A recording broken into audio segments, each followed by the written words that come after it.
Parcel. আরে তুই? আরে পূজা এই জায়গায়? হ্যাঁ আমি। এখন তুই ডেলিভারি বয় হয়ে গেছিস? আমার ভাগ্যে ছিল এটা, আমি কি ও, করবো। তখন তো কত বড় বড় কথা বলছিলিস, আমাকে বিয়ে করে নে, আমি তোকে রানীর মতো রাখবো, তোকে আমি ফুলের বিছানায় রাখবো, আইফোন কিনে দেব, শাড়ি কিনে দেব, এই দিব সেই দেব। কোথায় গেল এত পার? ও, এখন এই যে নিয়ে আসছিস ওটাতে কি আছে জানিস? কি আছে এটা, তো আমি কিভাবে জানবো? এটাতে 1.5 লক্ষ টাকা দামের শাড়ি আছে।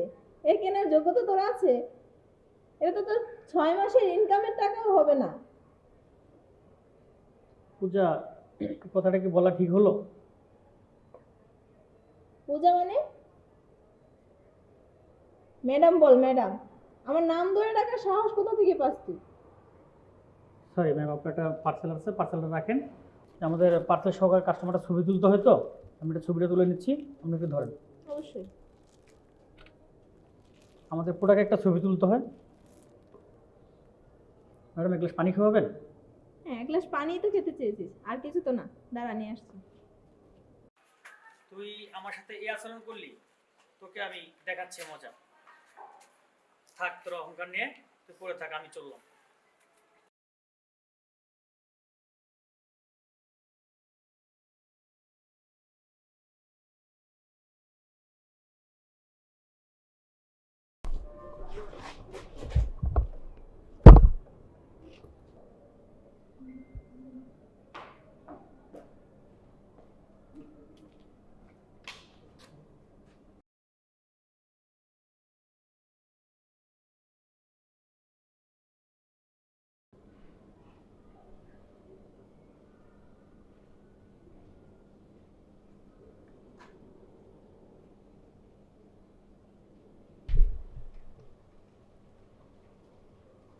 হ্যালো,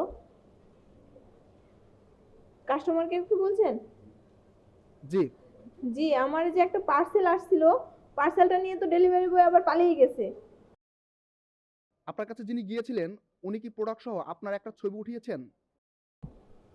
জি। যদি উঠিয়ে থাকে তাহলে এখানে নতুন করে আমাদের আর কোনো কিছু করার নেই। কি বলছেন? থ্যাংক ইউ, ভালো থাকবেন।